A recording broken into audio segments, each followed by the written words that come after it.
we doing any converts today? Not a one. Nay, nay, nay. We've flattened their fingers. We've branded their buns. Nothing is working. Send in the nuns. Hello everyone, and welcome again to Historiansplaining. These lectures are on SoundCloud, iTunes, Stitcher, YouTube, and other platforms. This lecture will be aimed first at patrons, though with their permission I may later post it on open forums outside of Patreon. And I want to discuss another myth of the month. So in my series of myths of the month, this next one will be on secularization. So secularization more or less refers to the idea of society becoming less religious over time, particularly modern societies, as they come under the influence of science, technology, and bureaucratic management. They become less religious. Now, even as I say this, probably some of my listeners are already saying, "Oh, Sam, you're going to say there is no religion, there's no modernity, what does that even mean?" And yes, all of that is true, and I will get to that. But before we get into those weeds about etymologies and conceptual categories, I'm first going to actually address the sort of things people think of when they talk or write about secularization, and I'm going to take the subject seriously.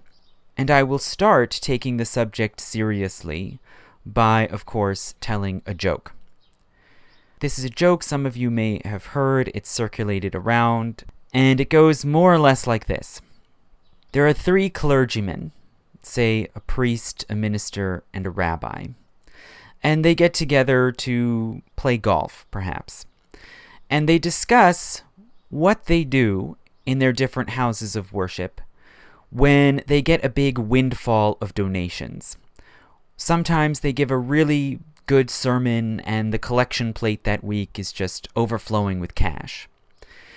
And what do they do with all that money? Do they keep some for themselves because they did such a good job, or do they dedicate it all to God?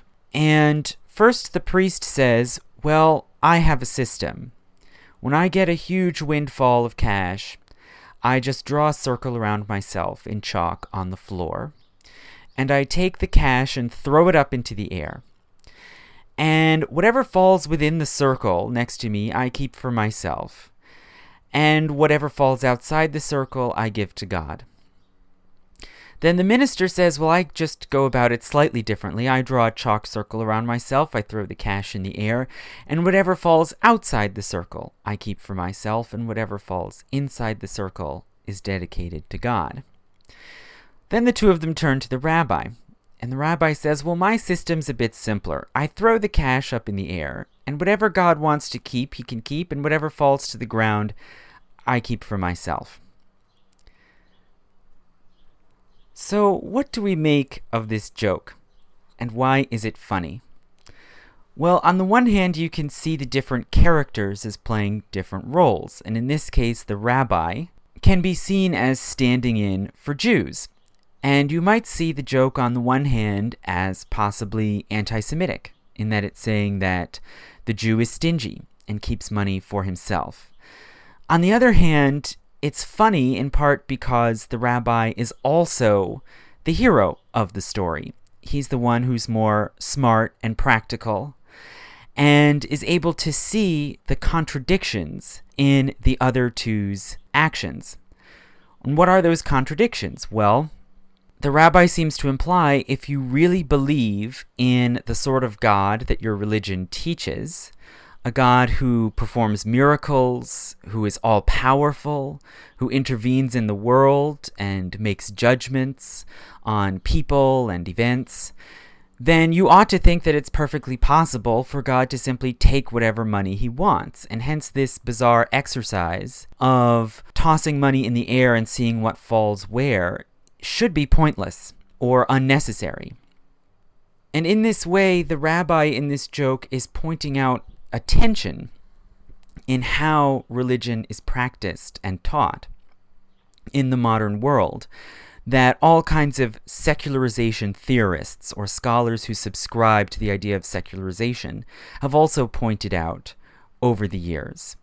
How does one maintain belief in these doctrines about an all-powerful God while also going about one's business, conducting commerce, handling money, dealing with the law, and all of these realms of activity that seem to have written out or excluded the actual actions of God in things like judgments and miracles and signs? So there's a sort of, you might say, hollowing out, or as Weber has called it, a disenchantment that's happened in the world, even in religion, and that arguably makes religion somehow contradictory or out of place, incongruous in modern life. So what exactly did Weber say? You might remember I mentioned Weber in my big lecture on the myths we make. He's a very, very influential founding sociologist and historian of the early 1900s in Germany. And in his work, Weber argued that the world had transformed from various sorts of tribal or patrimonial traditional societies into an essentially different modern world. And that even if certain things like Christianity persisted, they were fundamentally different and operated differently in this modern, rationalized, bureaucratic world. And in a series of lectures in 1917 called Wissenschaft als Beruf, or Science as a Profession, he argued that the world had experienced what he called Entzauberung, which really literally in German means unmagicking, but it's usually been translated into English as disenchantment or sometimes as demystification. And Weber basically argued that in a rationalized world, a world that was managed by large institutions using mathematics and science that sought to explain and control events, it was no longer possible to believe in hidden, mysterious forces. Things like magic, spirits and ghosts, divination, and so on. Now, in these lectures, Weber didn't specifically address religion or belief in God or supernaturalism in general. Rather, he argued that science and mathematics had created what he called an ideological iron cage, stahlhartes Gehäuse, a sort of imprisoning, rigid worldview in which everything was visible and explainable. And hence there was no space for spirit, both in the sense of invisible essences and also in the sense of emotion, individual mental and inward exploration. Rather, all of that had been banished out of public institutional life and into private life. So what we would call spirituality, emotion, all of that now had to take place internally or in private groups and associations. And hence, Weber argued this explained the decline of public life, why far fewer people were interested in taking part in politics and public life, and rather saw the meaning and essence of their life lying in private affairs and even personal affairs. This, in Weber's view, gave way then to value fragmentation, important questions that cannot be addressed by science or mathematics, like the meaning of life, what is truly valuable in life, what is right and wrong. All of these now fragmented into a million different views and opinions that could all be held privately and could be sort of set against one another. And he called this multiplication and fragmentation of views and ideals a new polytheism.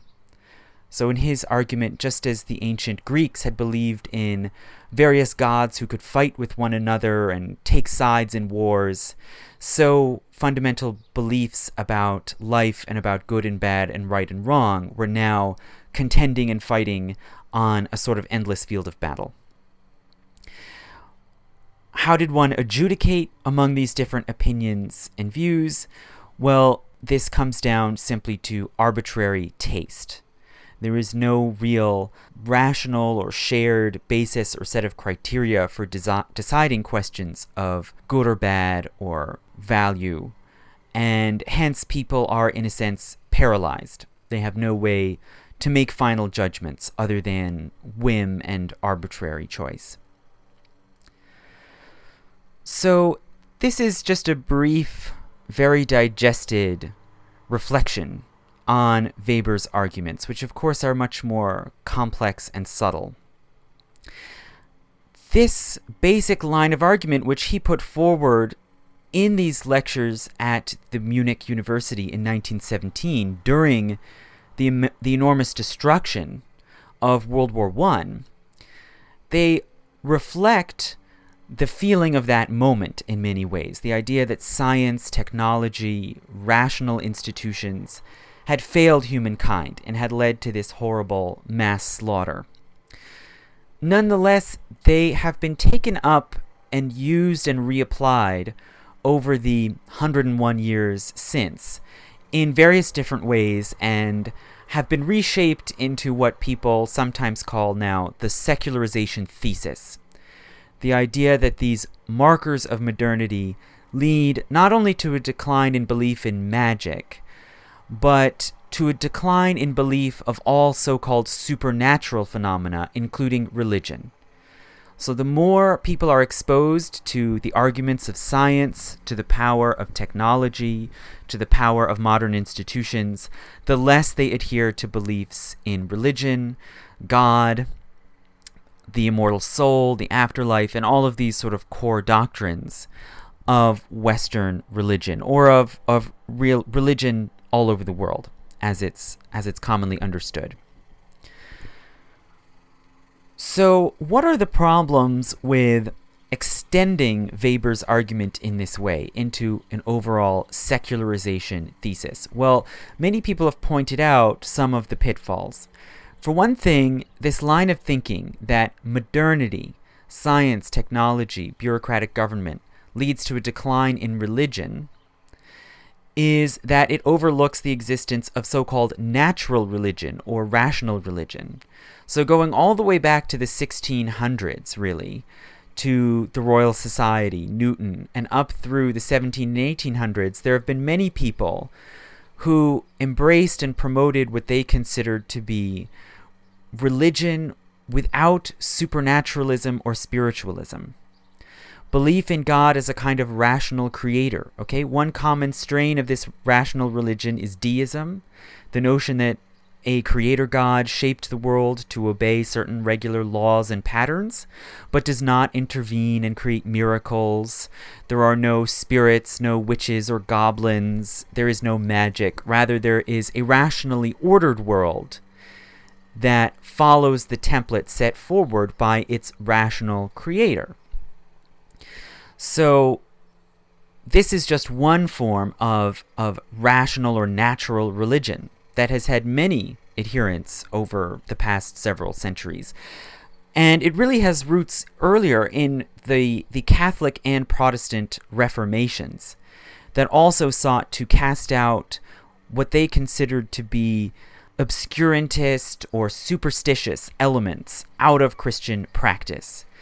And those movements for reform, of course, used the Bible as important measures of correct teachings, and really, hence, they have their roots even further back in ancient Judaism and in the Hebrew Bible's condemnation of magical practices like divination, revival of the dead, and so forth.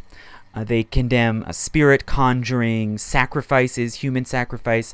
So all sorts of practices that modern people, whether in the 16 and 1700s or today, might consider to be superstitious, were already condemned within Jewish and Christian traditions. And there already have been many efforts through the centuries to cast out and, in a sense, demystify and disenchant Jewish and Christian practices. The Protestant Reformation, more specifically, also rejected what they considered to be Catholic superstition and magic. Things like the doctrine of transubstantiation. Also, the idea that certain people or times or places are more holy than others. They rejected the practice of monastic vows, the observance of Lent. Many Protestants, such as English Puritans, also suppressed the observation of Christmas and of quasi-pagan holidays like May Day. They also discouraged and cast out prayers to saints, images and venerations of saints. And these sorts of ideas, although they weren't necessarily as strictly propounded, they also are found in Catholic reformers predating Luther, like Erasmus, who also urged a refocus on faith, on correct understanding of the scriptures, of salvation by grace. So, if we do accept Weber's argument that there has been a disenchantment or demystification of the world since the beginning of the modern era, the roots of it are not in science. They predate science. They go back into these deep inner disputes over correct Jewish and Christian teachings and practices, both in the ancient world and in the modern world. It really began as a question of the proper observance of religion, rather than a question of religion versus science. This sort of dispute of religion as against science really only comes up in the 19th century, and I'll maybe touch on that a little later. So in this light, we can look at all kinds of Jewish and Christian practices and ask, what do they represent and how are they to be understood?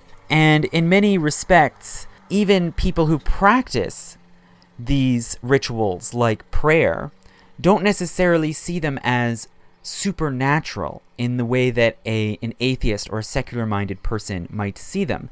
The object of prayer, is it to call on a deity to give you something that you want in the way that you do in, say, a sacrifice in a temple?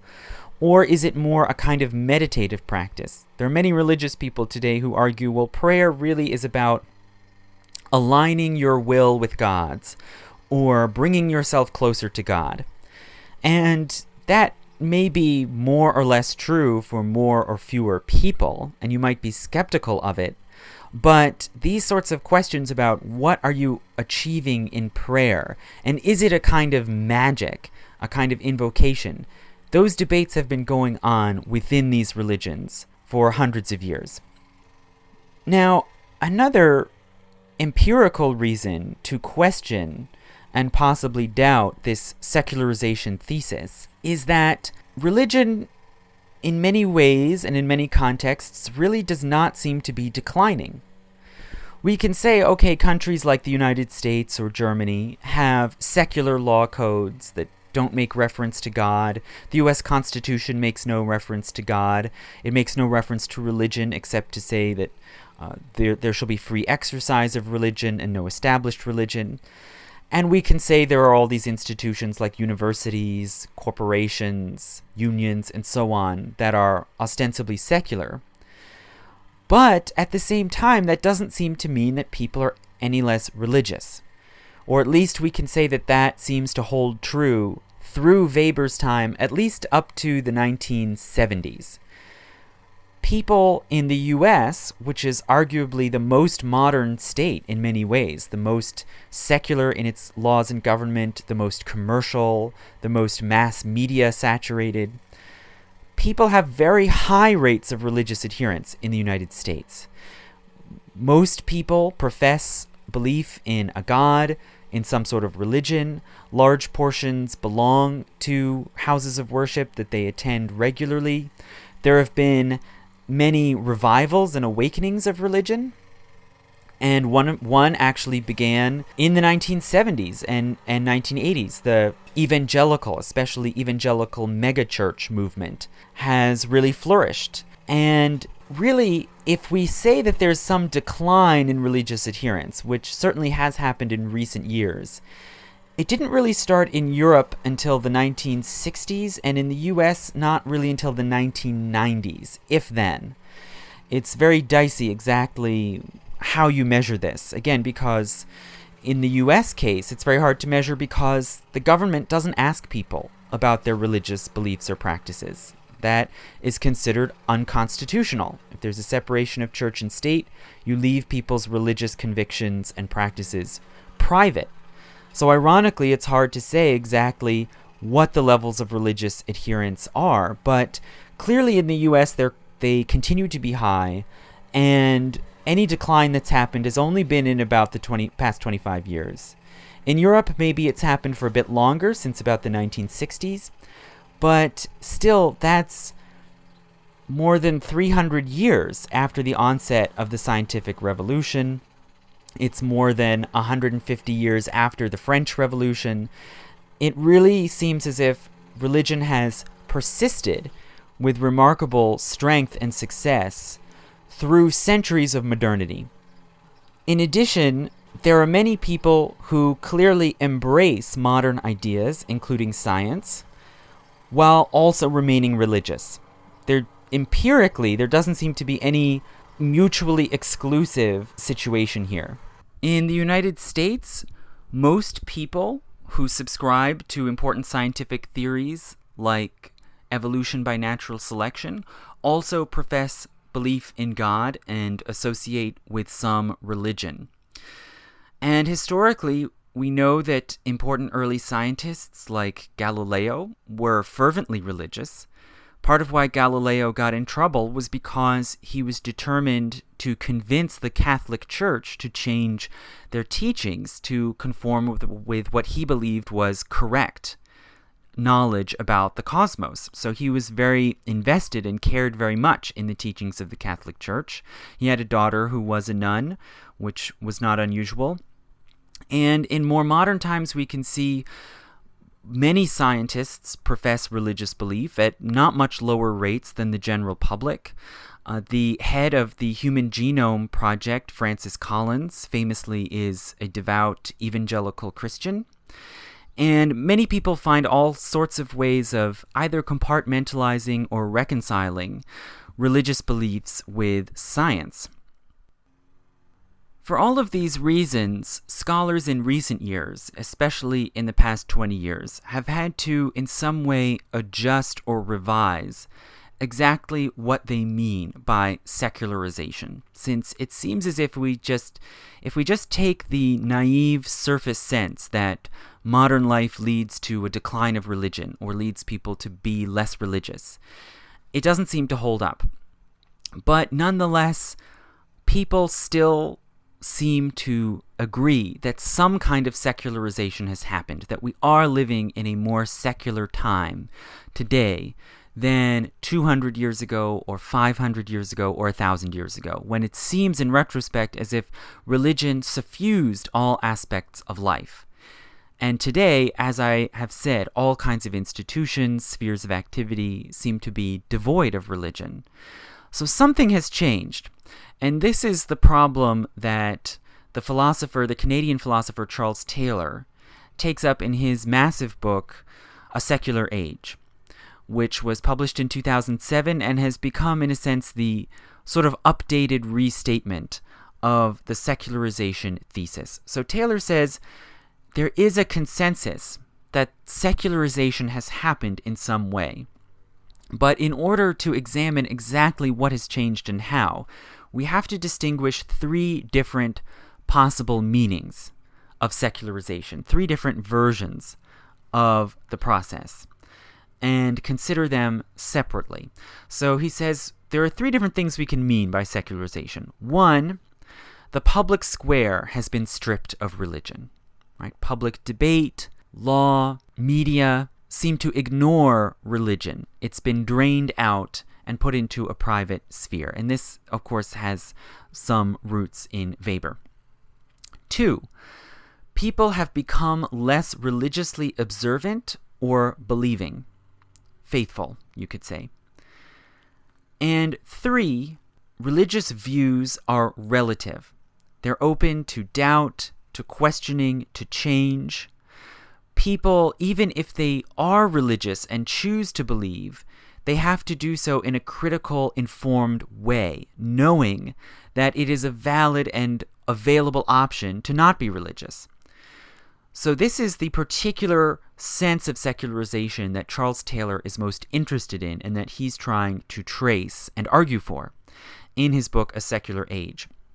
And he says that previously, especially in the Middle Ages, religious belief could be naive or taken for granted. In his view, it was simply inconceivable not to believe in and participate in religion, which was such a fundamentally structuring idea and view of the world that shaped society.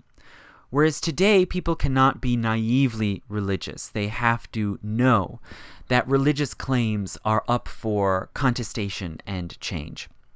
So being religious today, in Charles Taylor's view, is different from being religious in previous centuries. And this is what he thinks has led us into this secular age as we know it today.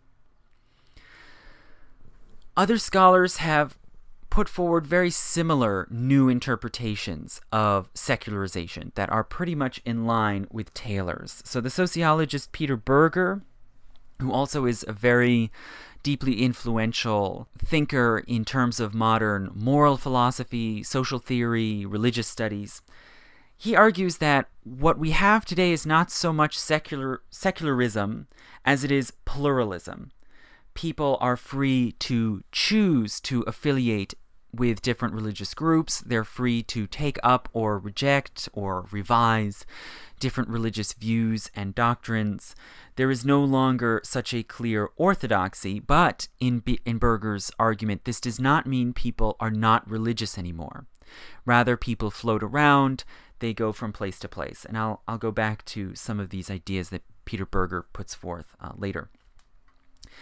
In the same sort of vein, Brad Gregory of Notre Dame, who is a committed Catholic and who left his tenured position at Stanford in order to go to the Catholic University at Notre Dame, he also argues that disenchantment is the wrong way of seeing the change over to a modern, more secular society. He points out that the Protestant Reformation did not actually disenchant the world. It might have rejected various sort of miraculous ideas like transubstantiation, but it still made heavy reference to the idea of divine providence and the notion that events in the world were reflections of God's will and God's foreknowledge. Protestant thinkers also for a long time made references to miracles, to the works of Satan, and to witchcraft. And in all of these ways, the gateways to modernity, whether it was the Reformation, the so-called scientific revolution, the so-called Enlightenment, none of these things actually really disenchanted the world. That didn't really happen. Rather, what did happen is that a great variety, a plethora of different contending ideas and new religious schools burst onto the scene and couldn't settle their conflicts and debates, and rather, as I argued in my lecture about the general crisis of the 17th century, they had to learn to coexist. And they found that if they could coexist and stay out of each other's way, then they could do things like trade and colonize and make money. And so what really has happened is not a secularization, but a pluralization of the world. And like other scholars, he argues for the importance of the Dutch, of the Netherlands, as a kind of proving ground of this coexistence of different religious views, allowing for a lot of trade and money. The Netherlands, in this view, was the first place where religion became a private and internal belief, rather than a matter of public dispute. And there actually is an anecdote from my own advisor, Evan Haefele's researches into New Netherlands, the colony that became New York, where he found that a group of Quakers who had settled in New Netherlands and had been promised religious freedom were now outraged and frustrated when they weren't allowed to meet and hold their Quaker worship services. And one of them, because New Amsterdam was just a small village at this time, one of them was able to find and corner the governor, Peter Stuyvesant, on the street and demand, "Where is our freedom of conscience that you promised us?" And Stuyvesant reportedly pounded his fist on his chest and said, "The freedom of conscience is in here." So he was basically saying, Yes, you have religious freedom as long as it's internal, as long as you're not doing these public things like preaching, holding worship services, and so on. So this particular story seems to fit in the overall narrative that Brad Gregory is trying to put forward, that the explosion of different ideas and disputes that came out of the Reformation led to a kind of de facto secularism, but a secularism in the form of pluralism. And that sort of pluralism/secularism has continued down to today. So it seems as if we accept this sort of new sense of what secularism means, that then we maybe have a notion, a definition of secularization that can hold true and that can hold up to the test of the evidence. And in this sense, we can say we live in a more secular age. Now, before we test whether or not this sense of secularism holds water, I'm going to go back and look again at Charles Taylor's 3 senses of secularization and see what we think of each one and how we can examine each one. And those 3 are, to reiterate them, 1, the public square has been stripped of religion. 2, people have become less religiously observant or faithful. And 3, religious views have become relative and changeable in a pluralistic environment. Well, let's examine first the second one. So I'm going to start with the second one, which is one that Taylor himself is more skeptical of, but that many people have argued for, and that often to many people in the modern world seems to be self-evidently true. That more people don't believe in God, more people are atheist or religiously indifferent, and particularly that modern knowledge, like science, have reduced people's religious adherence. It's more likely that you will be religiously skeptical if you are exposed to science and other new forms of knowledge and ideas. And one of the ideas that you'll often hear put forward and supported in different ways by scholars is the notion that more education leads to a decline in religiosity. As a person is more educated, they're exposed to science and technology and history. They're exposed to different ideas from different societies, different cultures. As they're exposed to more people in an educational institution who come from different backgrounds, that their commitment to any particular religious view diminishes. Well, this again is a difficult question to adjudicate precisely, again because it's not asked on censuses in the United States.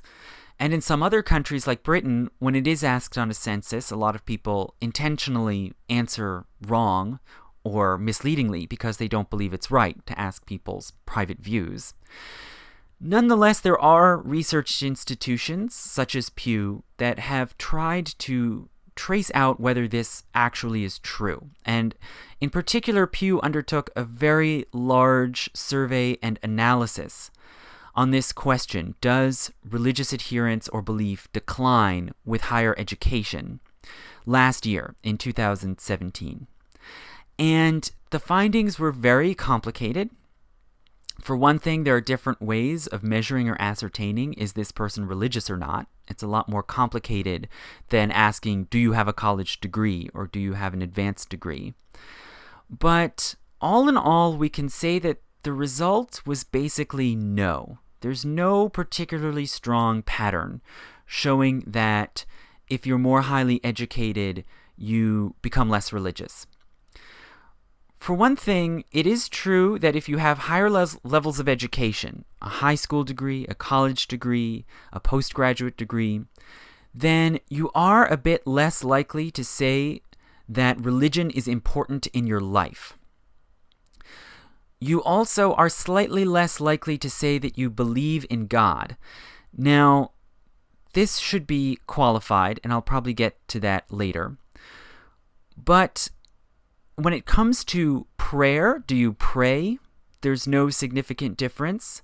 And when it comes to church attendance overall, in the aggregate, there's no particular difference. Or I shouldn't say church attendance, but belonging to or attending a house of worship.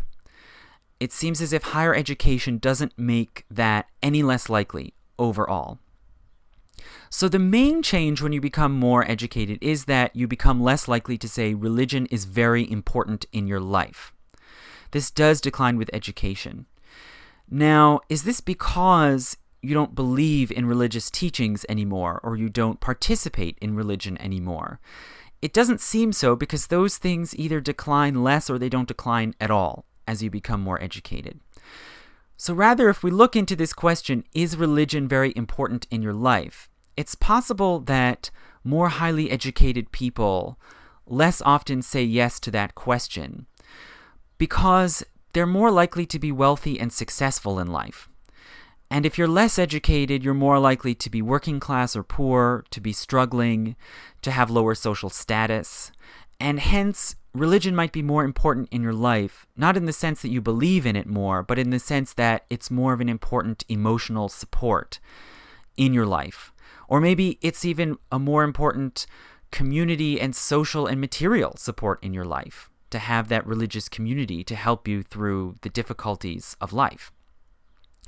So this may call to mind, for example, Karl Marx's famous comment that religion is the opiate of the masses. This is, of course, a much quoted statement, and it often is taken to mean that Marx disdained religion and considered it to be a deception or debilitating. And that may be true, that may be part of what he meant, but if you look at the whole passage, it's also clear that he saw religion as an outlet for the frustrations, the hopes, the fears of poorer working people. And it was an opiate in the sense that it helped to make them feel better, and hence poorer people were more reliant or more committed to it than wealthier people might be. So in this sense, this one question that does show a fairly large difference, depending on your level of education, might not really be a good measure of religiosity at all. So let's think about the other questions that Pew asked that can be used as measures of religiosity. Do you believe in God? Do you pray? Do you belong to and attend a house of worship? Well, let's talk about belonging to a house of worship. Well, suppose we first narrow down the question and look specifically at Christians. So most Americans, and most Europeans for that matter, are Christian. In the US, it's about 70 or 71% of the population, so it's still the majority religion. And if we look at Christians specifically, there is no pattern at all that higher levels of education lead to being less religious in all of these measures. Rather, over 50% of educated Christians say that they believe in God without any doubt, and that they belong to and attend a house of worship. And that, secondly, on that last question, do you belong to and attend a house of worship, the rate is actually higher among more highly educated Christians. So if you identify as a Christian, the more educated you are, the more likely you are to belong to a church and attend a church, and the more likely you are to be affiliated with a Christian denomination. This has been corroborated in different ways by Gallup also, who found higher levels of congregation membership among more educated Christians as opposed to less educated. Why would this be so? Well, part of why this might be is that, again, if you're more highly educated, you're more likely to belong to a slightly higher social class. You might be able to afford dues to belong to a religious organization. Also, Gallup found that more highly educated people tend to have higher opinions of the clergy and of organized religion. So they're more likely to say that clergy are good examples for moral behavior and to say that they trust or respect organized religion than less educated people. And this may be because, for one thing, clergy are themselves highly educated professionals. And so if you also are a highly educated professional, you might feel more affinity and more respect for people that you see as belonging to your own class, whereas less educated people, who are more likely to be poor or working class, seem to be more skeptical about organized religion and about the clergy. So this is very true among Christians. It also seems to hold true to some degree among non-Christians as well, and among the nuns, and I'll talk about them more later. This has also been shown similarly in Britain, so not just in the United States, but in Britain as well. After 1955, the pattern seems to be actually that the more educated a person is, the more religious they are across the board. Whether that is attending church services or professing belief in God, there's actually a positive correlation between higher levels of education and higher levels of religiosity. Now, if we turn to this question of belief in God, in the United States at least, this is more complicated. So there is a difference where more highly educated people are a little bit less likely to say that they believe in God with absolute certainty. But it seems as if the rate for non-college educated people saying that they believe in God with absolute certainty is about 66%, so around 2/3. Among highly educated, or at least college educated people, it's 55%. So it is lower. There's a statistically significant difference, but it's still a solid majority of both groups, both the more educated and less educated. Both tend to say that they believe in God with absolute certainty. So that's not as dramatic a decline as you might think if you believe that education leads to secularization. This can seem ironic when we consider that also more highly educated people consider themselves to be atheist or agnostic. So if we compare the least educated segment of the population, people who did not complete high school, it's about 4% who say that they're atheist or agnostic, whereas among college-educated people, it's 11%. So it's definitely higher, but it's still only a small minority. Now, we can ask, okay, if in all of these ways, whether we're looking at the British case or we're looking at the question of church attendance and affiliation, if in all of these ways education does not seem to lead to lower levels of religiosity, then why is it that 11%, a larger portion of educated people, say that they're atheist or agnostic? Well, there are several possible reasons for this. One is that if you're college educated, you're more likely to know what those words mean and actually be able to say, I'm an atheist or I'm an agnostic, because you've been exposed to that vocabulary and to those ideas. Another is that many people on all parts of the spectrum of education might have religious doubts or might waver or question their religious views. But when you go through a college education or an advanced education, you are challenged and forced to account for your views and to argue for them or against them. And as a result, you become more entrenched in your views. And you become more certain, whether that is you become more certain about your religious convictions or you become more certain about your non-religiosity, about being an atheist. And studies have actually found on a similar score, they found that more educated people are more politically partisan. So people are more absolutely certain of being liberal or conservative or democratic or republican if they're college educated than otherwise. And so the education process, while informing you and challenging your views, it actually tends to also make you more polarized and to affiliate more strongly with an ideological camp. And I would argue that the same thing is probably happening here with religious views. People are becoming more entrenched one way or the other, more than their religious views are declining.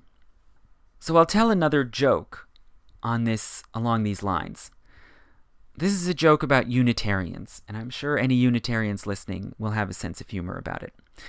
The joke is, why are Unitarian church choirs so bad? The answer is because they're always reading ahead to see if they agree with the lyrics. So this joke, I think, might capture something of how highly educated people approach religion. If they don't consider themselves to be atheist or agnostic, which some do, then they're likely to have some very clearly formed religious ideas. They're likely to join a religious group, but then even when in a religious group, they are very insistent and exacting about their own personal, precise views, and are very likely to disagree or dispute religious teachings that they don't like, that they don't agree with, that they don't see as aligning with their moral values or with scientific knowledge or their politics. And hence, but this does not deter them from still joining religious groups, engaging in religious conversations, and calling themselves religious and saying that they believe in God. So it's just a more, you might say, highly informed and sometimes contentious mode of religiosity. But in these people's own words, it is still religion nonetheless. Now let's go back to what I mentioned earlier, that there seems to be a pattern difference between Christians and everybody else, at least in the United States. Why is it that among Christians specifically, education doesn't seem to lead to any significant decline in religious adherence? Well, this shouldn't be surprising when we consider the roots of the term religion, which I've talked about before, and specifically I discussed this in my lecture on Judaism and why I don't think scholars should refer to Judaism as a religion. The term religion in the medieval world meant specific Christian groups like Benedictines or other vowed monastic groups, and it meant a structured and rule-based way of life that conforms with a certain Christian ideal. Later, it was broadened to mean Christianity more generally, or the various practices and ideas that are distinct to Christianity and that Christians might disagree or debate about. So, if we consider that the word religion in the English language comes out of this specifically Christian context, then basically, if you call yourself a Christian, then almost by definition, you are therefore religious. That's basically what the word religion means in practice. It means Christianity or things very similar to Christianity. So really logically, it only makes sense. There's no reason why being more educated, if you still consider yourself a Christian, should make you any less religious. So where does the change come from? If we say, okay, being more educated means you are somewhat less likely to say you believe in God, you are significantly less likely to say religion is important in your life, where are these changes coming from if not from Christians? Well, they're coming from others. They're not coming from Muslims either. Okay, if we look at Muslims, Pew has found that the level of religious adherence, people saying they believe in God, saying they pray, saying they attend worship services, all of that remains basically unchanged, no matter how educated you are as a Muslim. The difference is maybe 1 or 2 percentage points at most. It's not coming from Christians, it's not coming from Muslims. Where is the difference? It's among Jews and among the nuns, the people who say they are not affiliated with any particular religion. So nun is a larger umbrella group that includes atheists and agnostics, but also many others, and that today is not mainly atheists and agnostics. It's actually the majority are people who do profess some sort of religious belief, but they are not specifically affiliated with any religious group. They're, you might say, floaters. Okay, so this is nuns, N-O-N-E, not nuns, N-U-N. And, obviously there's a pun that I'm using in this lecture. So if we look at Jews first, there are differences among Jews with education. The more highly educated you are, the less likely you are to say, I believe in God, I attend worship services or belong to a synagogue, I consider myself religious. There are real differences there, significant, and they continue the higher level of education you attain. Why does this happen? Well, this is partly due to the Orthodox Jews. So Orthodox Jews much less frequently attend colleges and universities. Their education is largely in Jewish religious institutions. They might go to, in some cases, yeshiva. They might go to a Jewish or non-Jewish university, but most do not. So when we put them into these surveys about level of education, they are lower in that scale than other Jews who tend to be very highly educated. A large majority attend college, and even more than half in some surveys have postgraduate degrees. So they're a highly, highly educated population. And if you factor this out and you say, okay, well, let's consider the Orthodox and non-Orthodox Jews separately, there is still some difference. It's not as dramatic, but there is still some difference. If you are a non-Orthodox Jew, still, if you attend college, you are slightly less likely to say, I'm religious, I believe in God, and so forth. But it's not as dramatic a difference. So if we bracket Jews and say, well, Jews are a specific small minority that tends to have very high levels of education, and they show a different pattern from Christians, the main group that's left is the nuns, okay? The people who don't identify themselves with any one specific group. Who are the nuns, and what's going on with them? Well, in recent surveys, they do seem to be a significantly growing group. And in the Pew survey from last year, they amounted to about 15% of the population. So that's definitely a bigger fraction than anyone found in any similar earlier survey, although, again, there's not a lot of good, reliable data on this sort of question. They tend largely to be less educated. So it's not a big difference, but about 17% of people who are not college educated call themselves none, okay, no religion, and about 14% of the college educated. So it's slightly more common among non-college educated people. The nuns tend to be younger, especially commonly under 30. They tend to be lower income, which of course is common among younger people across the board. They tend to be unmarried and to have never been married, and they mostly don't have children. So demographically, the nuns are not who you might initially guess. They're not middle-aged, highly educated professionals. They're not scientists or academics. They tend to be poorer, younger, less educated people. And why are so many of these younger people becoming nuns? Well, as I'll describe in a moment, it's not so much because they have rejected religious beliefs or practices entirely. Many of them still do profess some sort of belief in God and some sort of importance for religion in their lives, even if they're not affiliated with a group. Rather, I would argue that they are people who are growing up and trying to make their way and trying to survive in a very difficult economic environment where it's extremely hard just to get yourself food and housing, much less try to raise a family. They're largely in straitened circumstances, which is especially true if you don't have a college degree. And they have lost faith in institutions across the board. There's tremendous disenchantment with politics. Very few of them affiliate with a political party. They're disenchanted with the court system, the media, police, higher education, the banking system, and their disenchantment with religion falls into this basic pattern. They have lost confidence in traditional religious institutions and largely don't want to affiliate with one. But this doesn't mean that they are non-religious in these other senses of the word that we've been talking about. About 15% of the college-educated nuns and about 36%, more than a third of non-college educated nuns, say that they believe in God with absolute certainty.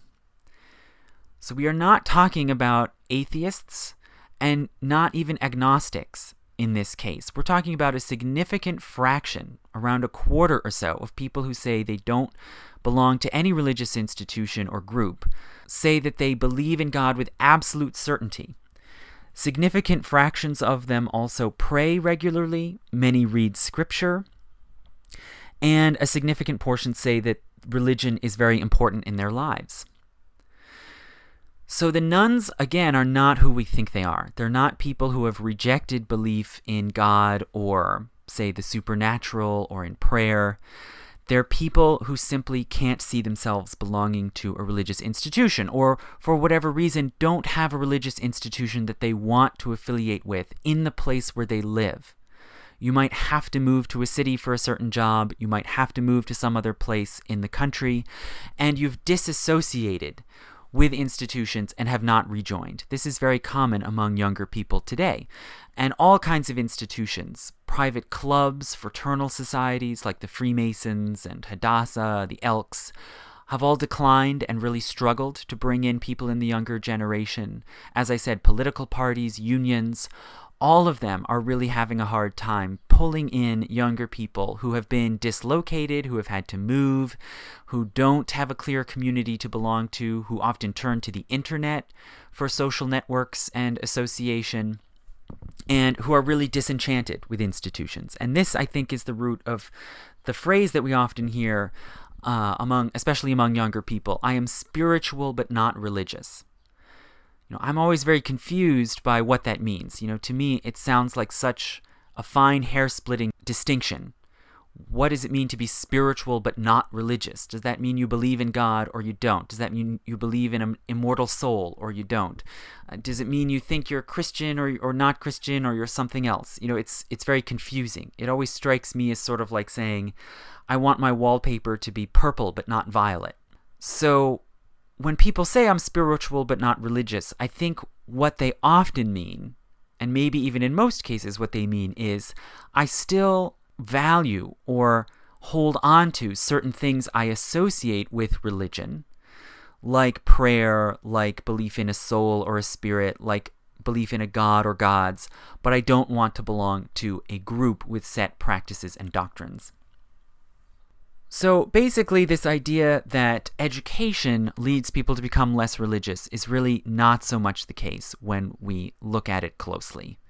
It depends on exactly how you define and delimit what you consider to be religion or religious, but really, however you define it, it's a pretty weak case. And hence, this body of evidence does not tend to support the idea that modernity leads individual people to become less religious. So let's say we take Charles Taylor's point number 2 and set it aside, that this is not really a strong case. Well, let's look at number 3, his secularization number 3, the one that Taylor really argues for and believes is real and valid, which is the idea that now people's religious views are relative and changeable, and that it is no longer possible to simply adhere to religious views naively because they're taken for granted in society in the way that was possible in the past.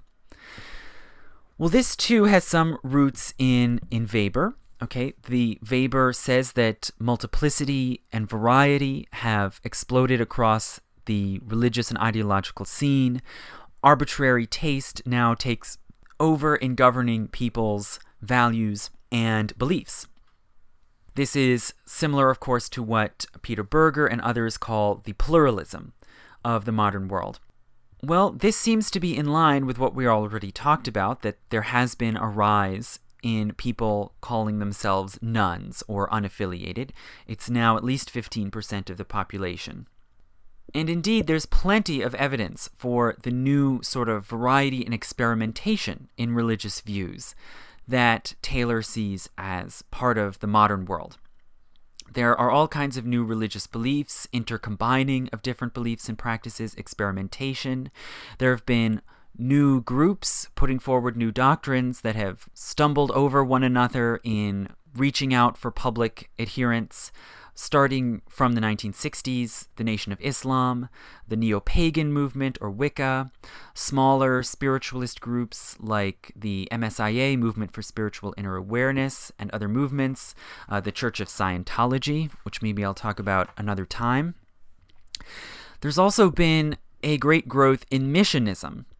So not only are Western missionaries spreading out through the world and promoting and spreading Christianity in places like China and Africa, which they've been doing for hundreds of years now, but now there's also a reverse missionism, with all kinds of new groups and organizations bringing particularly Asian religious ideas into the West, where they're gaining growing audiences.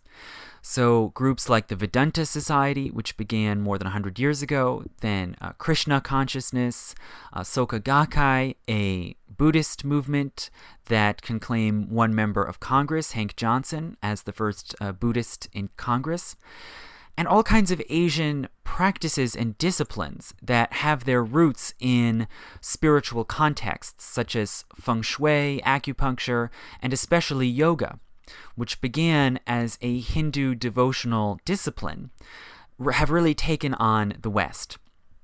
And there have been difficult political and legal cases, like, for example, a few years ago, a mother of a public school student objecting to her child's elementary school holding yoga classes because, in her view, that was a religious practice and religious teaching, and so it violated separation of church and state. Now, we could say, oh, well, but yoga isn't really religion because you can take all the spiritual stuff out of it. You can take the stuff about the soul or gods out of it and just do it as an exercise. Well, okay, I guess you could do that, but what about holding a Catholic Mass and just deleting out the lines that refer to God? Would that therefore not be religion because you took the God phrases out of it? By the same token, is yoga no longer religious if you're not saying the wrong words while doing it? This gets down to this impossible question, which I've talked about several times before, of it's impossible to draw a clear line and say what's religion and what's not. It's really arbitrary judgment what you consider to be religion or not religion. But anyway, all sorts of ideas have made their way into the West, and for many people have either taken the place or taken up an important position alongside inherited religious ideas. The phenomenon of the Jew boo is now fairly common. Okay, Jews who still consider themselves Jews, but also practice Buddhism, and for all intents and purposes are Buddhists. I know several in my own life. One of them is a friend who lives and works in Japan, is a practicing Buddhist. Another is a close friend of my mother. They both call themselves, facetiously call themselves Jew boos, although they are fairly serious about their Buddhism. Nonetheless, when the two of them happened to meet at my parents' house, my friend said, it's so nice to sometimes meet another Jew, because he hasn't been around other Jews for a long time living in Japan, and he identified with this friend of my mother's as a fellow Jew with a similar worldview and similar habits. And they also both happened to be Buddhist. And it's impossible to go up to someone like this and say, what is your religion? And expect a clear answer. Just like I described before with Rima Faki from Lebanon, who grew up observing both Easter and Ramadan. Right? There's no necessary way to draw some line and say this person has a religion and it's either this or that. So Jew-boos, you might say, are kind of unwitting participants in this new kind of modern pluralism that these philosophers like Taylor and Berger are talking about. Still, an important element of Taylor's argument is the idea that things weren't this way before, that there was some time in the past, presumably the late Middle Ages, when there wasn't this sort of pluralism, and when, in Taylor's view, people simply had to take certain beliefs like God totally for granted. They couldn't reasonably be challenged because there simply wasn't any other way of viewing things.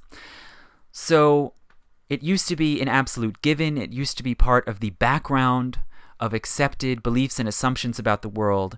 Now it's up for debate. Is this true? Well, I would argue that Taylor is wrong. And the first thing that comes to my mind when I read this in Charles Taylor is my experience researching colonial Newport, which was a large town in the colony of Rhode Island.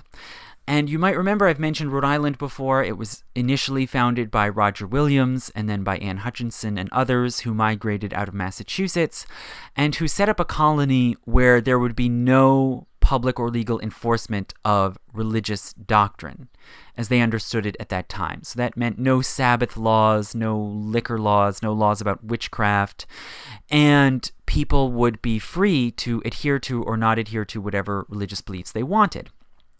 Well, in Newport, there was a great multiplicity of churches, of different denominations with different teachings. There was a large Anglican church. There were 2 congregational churches, several Baptist churches. There was a large Society of Friends, or Quakers. There was a Jewish synagogue. And many people affiliated with one church or another, and some of them also floated around and might show up and participate in different churches. You might show up in different churches from one week to another, from one year to another. You might even show up at the Seventh-day Baptist Church, which worshipped on Saturday, and then go to another church the next day, and just try them all out and never really necessarily commit to one or another. This was not unusual. And even beyond that, there was a large population of what people at the time called Nothingarians, people who didn't affiliate with any church and rarely or never attended any church services at all. So there are many references to these Nothingarians. It's difficult to quantify how many of them there were and exactly who they were or what they thought. It's fairly mysterious because they're the people who didn't declare their beliefs. But the minister Ezra Stiles, who was a congregational minister and is sort of the great chronicler of colonial Newport society, he made counts of who showed up at different churches and how many they could fit when they were full. And he estimated that around 42% of the population of Newport was Nothingarian. So not only were there people who chose not to affiliate with any religion, much like the nuns of today, but that block of society, if Stiles is correct, massively outstripped the number of nuns in American society today. So as of when he made this estimate, which is in 1770, there is some reason to believe that even more people chose to be unaffiliated or floated around from one religious group to another than today. Now, that's 1770, and you might say that's not what Charles Taylor is talking about. He's saying there was some earlier world during the era of the Reformation or the Renaissance or even further back in the Middle Ages, where there couldn't have been such a thing as Nothingarians, or they must have been minuscule, rare exceptions. Well, is this true? Again, it's very hard to say. If we go back to the Middle Ages, which clearly is the time period that Taylor most of all has in mind when he talks about naive religious belief or religion being completely integrated into the basic assumptions about the world. If we go back to the Middle Ages, there were no Pew or Gallup polls. There wasn't even an Ezra Stiles pointing out how many people didn't attend church. Rather, we have very limited evidence. We have small numbers of written documents, and we have some archaeological remains about everyday life and about church life. And these also tend to suggest that it was not uncommon for people to express religious skepticism, let's say, even sometimes quite openly. For example, a famous book of jokes called the Facetiae that was published in Italy in 1470 includes all kinds of jokes about all sorts of people, professions, royals, nobles, peasants, and sometimes about the church. And one of these jokes goes like this.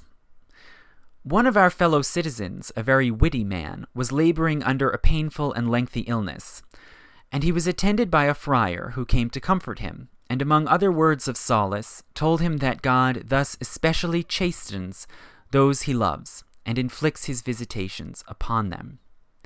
No wonder then, retorted the sick man, that God has so few friends. If that is the way he favors them, he ought to have even fewer. So, this view that this man is putting forward in this joke, it doesn't necessarily seem to amount to actual unbelief. he's definitely mocking what this friar is saying to him. And arguably, he's at least in a kind of indirect, ironic way calling into question the very existence of God. Is there a God? And if so, why would he behave in this way towards people? This kind of cheeky questioning or even mocking of religious belief is pretty widespread in our surviving records of the Middle Ages and of later eras. What we don't see very much is people openly and avowedly arguing that there is no God. That doesn't come up until much later, until the 1700s, when we get people like the Baron de Holbach openly advocating for atheism. In the intervening years between, say, 1500 and 1700, we don't have a lot of people openly saying they're atheist and there is no God, but we have a lot of implications, a lot of indirect indications that some people rejected these ideas. We have the example, for one thing, of Minocchio, an obscure miller from a small village in northeastern Italy, who was repeatedly arrested and questioned by the Inquisition for speaking against ideas like the notion that God created the world, who openly rejected the divinity of Christ and argued that Jesus was simply an ordinary man born of Mary and Joseph, who rejected the divinity of the scriptures and argued that the scriptures were just ordinary books written by monks and priests. And he was repeatedly questioned for these views in the 1580s and 90s until finally, after several trials, he was condemned and executed in 1599. So Minocchio was particularly outspoken and was willing to risk, very likely, death for propounding these views. But we don't know how unusual his ideas were and how often others might have discussed similar notions and questioned core doctrines of the Christian faith in a more discreet way and avoided being taken up by the Inquisition. If we go just a few years later to Descartes, in his Meditations, which were published in 1641, he begins with a dedicatory letter where he asks for the approval and endorsement of the Sorbonne, as the University of Paris was commonly called by that time. And in this dedicatory letter, he makes many references to so-called infidels or unbelievers. And this letter was originally published in Latin, and in Latin, infidel doesn't necessarily have these connotations we have of sort of heathen or, person who must be executed, but it basically just means non-believer, person without faith. And he repeatedly says that these unnamed infidels or unbelievers deny the existence of God, deny the existence of a soul, or even if they do accept a soul, in some sense, they deny that the soul is immortal and assert that it simply dies when the body dies. So many people, of course, have discussed and analyzed Descartes' Meditations as a philosophical text. What were the precise arguments he was trying to make, and how do they fit into the philosophical debates of the 17th century? But I'm not aware of anyone looking at this letter historically as a piece of historical evidence and asking, who are these infidels and unbelievers that Descartes seems to believe are quite numerous, and whom he openly assumes that the faculty of the University of Paris will be familiar with and will be concerned about their arguments? Why does Descartes address them? And is this letter evidence that such people existed and spoke of their views fairly openly? So let me read you a few brief quotes from this letter by Descartes. He says, quote, "I am aware that most of the irreligious deny the existence of God and the distinctness of the human soul from the body, for no other reason than because these points, as they allege, have never as yet been demonstrated." So according to Descartes, these people are not heathens. He's not talking about Muslims or Jews. He's talking about people who aren't persuaded by the evidence that there is a God. He goes on, and as regards the soul, though many, in his words, many have judged that its nature could not be easily discovered, and some have even ventured to say that human reason led to the conclusion that it perished with the body, and that the contrary opinion should be held through faith alone, and so on. So here he seems to be describing people who, regardless of their view of God, they don't believe in the immortality of the soul. Now, does this mean that therefore they are infidels or irreligious? In this particular passage, he doesn't use those terms. He just says there are those who deny an immortal soul. And in this sense, these people he's referring to might be similar to other religious practitioners, like the Sadducees, who governed the ancient Jewish temple, who also denied an immortal soul and believed that religion was entirely a matter of mortal life on earth. He goes on to question how one should refute these ideas of these modern-day atheists, as we would label them, or skeptics, as you might call them more broadly. Well, Descartes argues that questions about God and the soul ought to be submitted to philosophy in order to refute these infidels. And he says, quote, "I have always been of the opinion that the two questions respecting God and the soul were the chief of those that ought to be determined by help of philosophy rather than of theology. For although to us, the faithful, it be sufficient to hold as matters of faith that the human soul does not perish with the body and that God exists, it yet assuredly seems impossible ever to persuade infidels of the reality of any religion, or almost even any moral virtue, unless, first of all, those two things be proved to them by natural reason." So Descartes here is arguably illustrating precisely the sort of phenomenon that these scholars like Brad Gregory and Charles Taylor were talking about, that in this splintered environment after the Reformation, it became impossible to simply rely on shared, known theological beliefs. Rather, these beliefs were disputed, they were questioned, and hence, as I referred to in my lecture about the general crisis of the 17th century, people had to search for alternative sources of authority to settle these questions. They could turn, for one thing, to the Bible. Right? The 17th century was the biblical century, and you could look to the Bible and the scriptures as the ultimate measuring rod for what is good, true doctrine. But Descartes here is going a step further, and he says scripture is not enough because the infidels don't believe in scripture. And he further warns against a circular argument that relies on the Bible as proof. He says, quote, "Although it is quite true that the existence of God is to be believed since it is taught in the sacred scriptures, and that, on the other hand, the sacred scriptures are to be believed because they come from God, nevertheless, this cannot be submitted to infidels who would consider that the reasoning proceeded in a circle." It's circular. Believe in God because the scriptures say so, believe in the scriptures because they come from God. So here Descartes is saying, reference to the Bible is not enough. We have to use natural reason and philosophy to prove our theological points. And in this way, he's taking the debate further.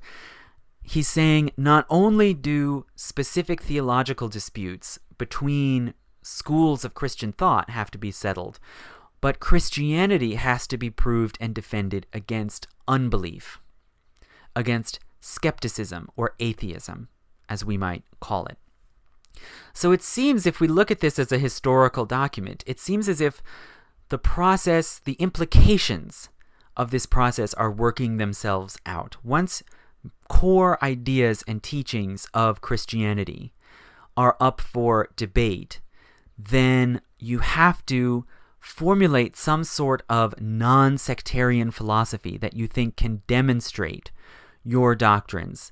And you have to take not only other religious views, but you have to take non-religious views seriously. You have to contend with anti-religious arguments.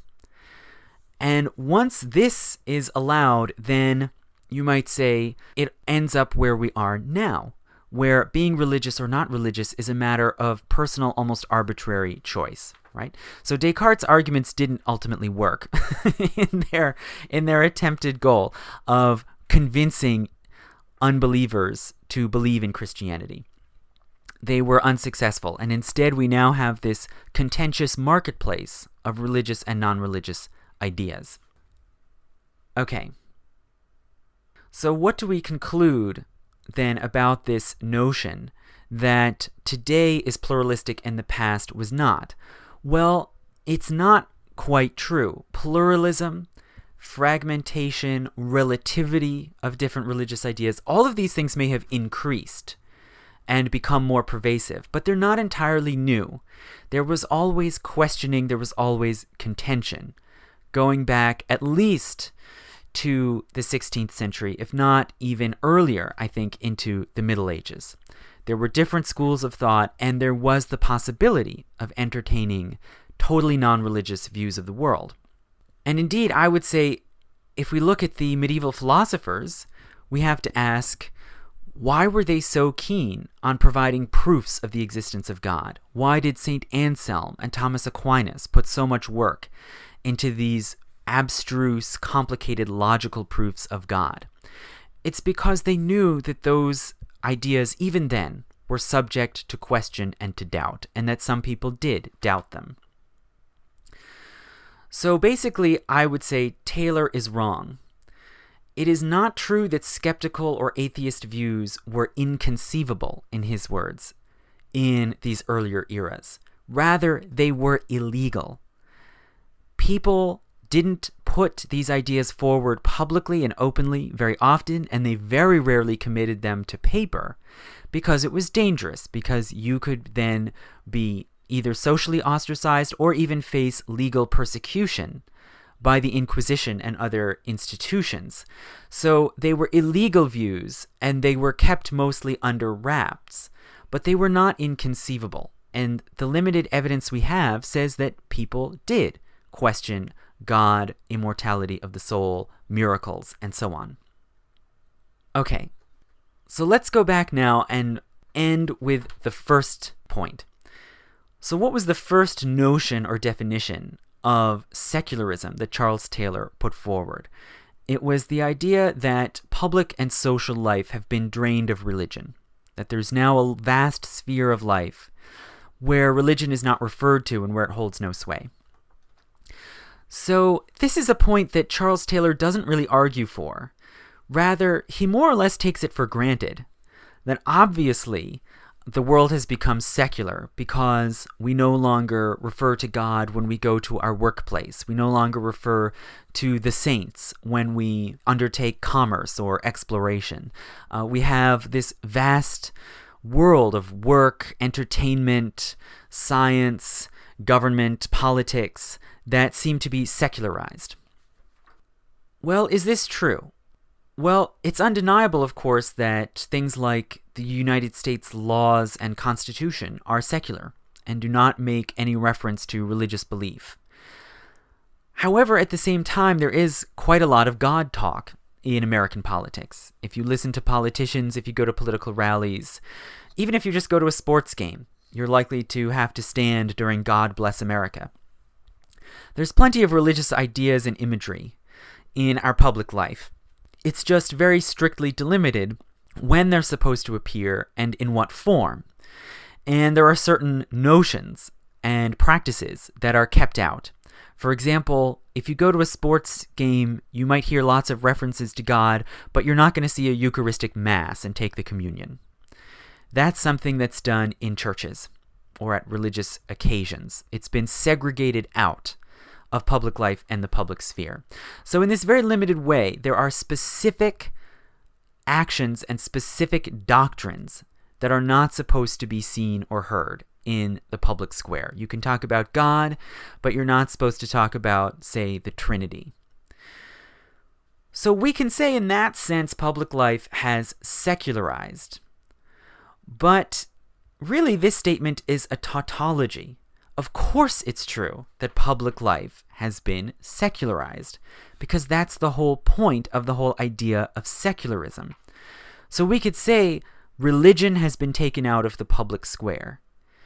But that is a tautology because the very category of religion was created and shaped in order to group together those specific ideas and practices that people thought shouldn't be in the public square. So those specific doctrines like, for example, transubstantiation, that were matters of dispute and division in the Christian world, or the Western Christian world, in the early modern era, those are the things that people labeled as religion because they thought they couldn't be resolved. They were leading to intractable conflict, and hence they should be relegated into the private world. Okay, so saying religion isn't seen in public life it's circular. It's like saying crimes are illegal. Yeah, crime means an illegal act. Religion means specific views and practices that we don't think should be part of public life. Now, to put a fine point on this, I also did research on Freemasonry. That's a subject that I've researched and written about, and that I'll probably talk about more later. If you look at Freemasonry, people sometimes debate, is it religious or not? And they debate, is it a religion or not? Is Freemasonry a religion? And Freemasons themselves tend to say no. And indeed, if you look at important shaping documents of Freemasonry, like Anderson's Constitutions from 1723, you'll see that they say Masons should not discuss two things in the lodge. They should not talk about politics or religion. And this is probably where this common American adage comes from, that, in social gatherings, don't talk about politics or religion, because they're divisive, right? That's the reason why. And it seems this is why the Freemasons had this dictate. They didn't want these divisive topics to intrude into the harmony and solidarity of the Masonic Lodge. However, if you look at Masonic practices, their rituals, their prayers, their songs, there's constant reference to God. There's constant reference to the Old Testament and King Solomon. They teach that they were founded by the builders who built Solomon's temple.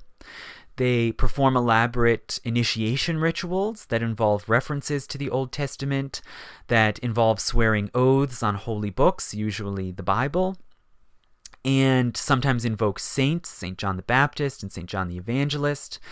And indeed, the one absolute requirement across the board for most Masonic lodges in the world is that you have to affirm belief in a supreme being. You might be Christian or Jewish or Muslim or something else, but you have to say you believe in a supreme being. So how is it that the Masonic constitutions could say don't talk about religion? Well, the reason is because when they used that word in the early 1700s, when these constitutions were written, they meant by religion the specific topics and questions that people disagreed about. Things like the doctrine of the Trinity and apostolic succession or papal authority. These things that people had been fighting religious wars over since the outbreak of the Reformation. Those are the things that they bracketed and put under this headline, religion. When it came to their rituals and their teachings about Solomon's temple, they didn't even refer to those things as religion, right? So the category of religion changes and it broadens to include things that people disagree about and that they think are unresolvable, subjective, and that they want to put aside and segregate out of certain environments. Those are the things they label as religion. This is why today people might say, oh, well, going to church, that's religion, but yoga isn't. Because when we practice yoga, we've deleted out the things people might disagree about. So we say it's not religion, and hence we can say it's secular. And we've created a new grab bag category of spirituality, which is these sort of squishy, crunchy things that don't involve contentious subjects. So it's okay to be spiritual without being religious. Likewise, saying religion causes conflict or religion is the root of conflicts is also redundant. Of course, religion is the cause of conflict. We created the category in order to group together things that lead to conflicts that we want to segregate and suppress as much as possible. So all of these things, like saying religion is a matter of contention, religion has been taken out of public life, all of these statements are like saying water is wet. It's just statements of the definition. And in this way, again, saying the current age is secular in a way that previous ages were not is basically meaningless. It's an empty circular statement. You're just saying we have changed what we consider to be proper or improper in certain social settings based on the political and social needs of the time. So in sum, what I'm trying to say is that secularization is a myth. And that doesn't mean it's wrong in all senses of the word that people might associate with it. It just means that it's a story that is built out of certain conceptual categories that have arbitrarily, historically accidental lines and boundaries between them. Religion, not religion. Spiritual, not spiritual. Natural versus supernatural. All of these are arbitrary, vague categories that we have cooked up and revised and retreaded as we've needed to through the years in order to manage social and political problems. And so the secularization myth, in a sense, is politically useful. It's useful to people who want to discourage religion, who want to argue that it's an artifact of the past. It also can be politically useful to people who want to promote religion and who hence condemn what they see as the drawbacks, the soullessness, the empty materialistic arbitrariness of modern life, and want to condemn that by saying that secularism is empty, it's lacking in spirituality, it's lacking in meaning. And all of these things can be true. Again, just like saying the Western Hemisphere speaks more Spanish where the Eastern Hemisphere speaks more Mandarin. That's definitely true. But it doesn't mean that there's some sort of essential difference written into being in the Western Hemisphere versus being in the Eastern Hemisphere. It's just the way that events and conditions have shaken out over time. And likewise, these differences between a supposedly more religious past and a supposedly more secular present, which is, it's an arbitrary myth, it's an arbitrary set of terms, and when we test it against the evidence, it turns out, I would say, not to be well supported by evidence, but in many levels and in many senses is actually false. So thank you so much for listening to this lecture. I initially thought it would just be a short comment on the idea of secularization, but I found that there was actually a lot to say. So I hope you enjoyed it and tell others about it, repost. And I encourage you again to go to my Patreon page and support this podcast in any way you can, even if it's just $1. And you will get patron-only posts right away or exclusively if they remain as patron-only.